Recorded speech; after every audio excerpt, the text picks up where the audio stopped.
Yes.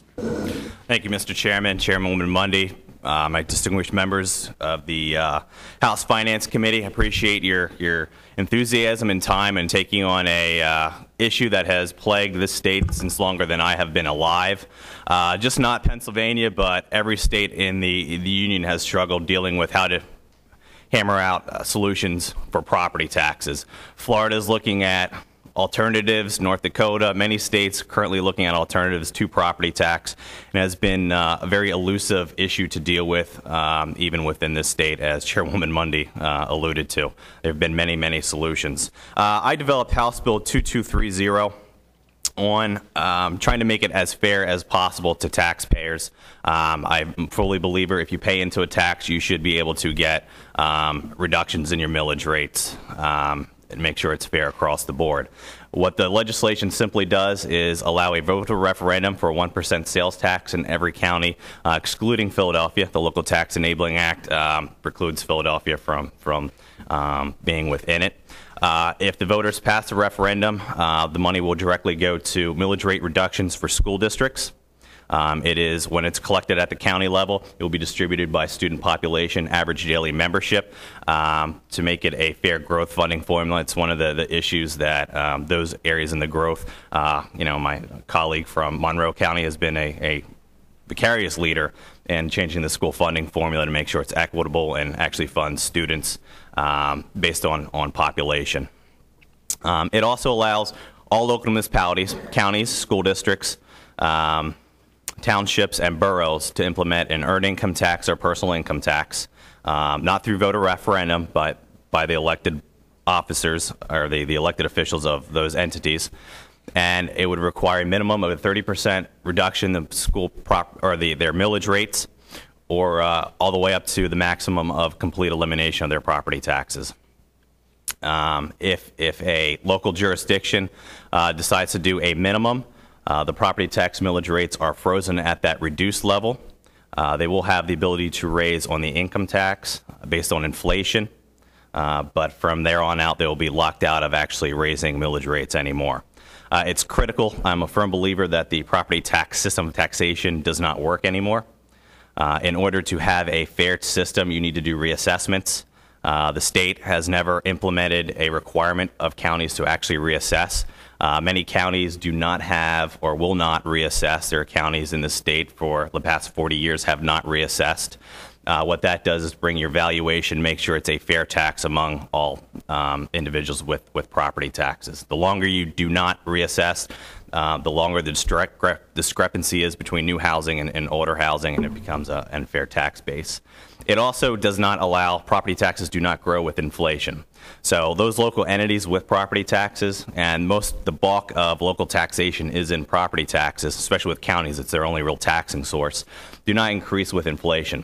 So to get any new money because of inflationary increases at the local government level, they're forced to raise millage rates, actually increase the tax to actually fund and support their local government and what they need to do, education funding, and everything else that our local governments take care of.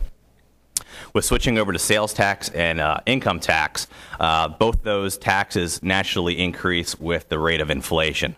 So when you have inflationary increases, local governments won't need to actually increase taxes to get actually more money out of a single rate. So it becomes very taxpayer friendly because you naturally get more revenue out of a 1% income or sales tax versus just leaving it on millage taxes.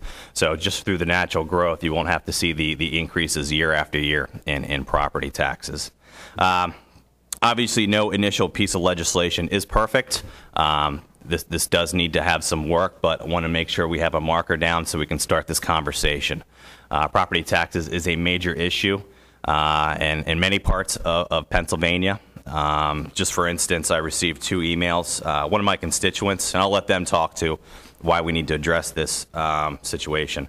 2 of my constituents, great plan, and hope something exactly like this or very similar is enacted soon. My wife and I never dreamt that our retirement years would include so much angst over a growing property tax burden. After paying property taxes over careers lasting more than 40 years, especially given the fact that our fixed incomes are now significantly less than what they're doing our working years. Keep up the good work, and please continue to keep us informed. Another one was by Mrs. Gerald Parsons. My husband and I live in Lebanon County. We are seniors, and our property tax has doubled in the last 10 years. We pay almost $4,000 in taxes, and we cannot afford to keep our home. A home that we worked very hard to have. It is not a very big home, just 3-bedroom home. My husband is 72, and I am almost 69. My husband had cancer 3 years ago and was told by Hershey Medical Center that he had 1 year to live. Our prayers have been answered so far with his health issues, but if my husband dies, I'll be forced to sell our home, something I don't want to do. We both want to stay independent as long as possible, but the property taxes are making it impossible. Our school district is saying they will put up to 2012 property taxes another 10% this year. I have a pension, but my husband's pension was lost in a bankruptcy situation in his place of employment. We're pulling from my pension to pay property taxes, a pension that we tried to save for the survivor. Please continue the battle to help all homeowners keep their homes. We appreciate your efforts. That's the reality individuals are facing in Pennsylvania. If we do not do something to keep seniors independent living, the cost increases long-term in our state budget are unfathomable. We have an increasing aging population, a decreasing working class.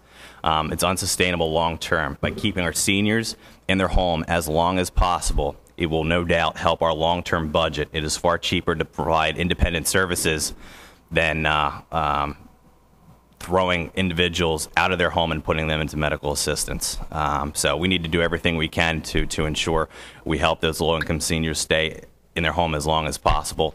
I'm putting forth a plan to hopefully work with my colleagues to make it a better plan, one that will garnish the support of both chambers, get signed into law, and actually, for once, fix the property tax situation in Pennsylvania. Thank you.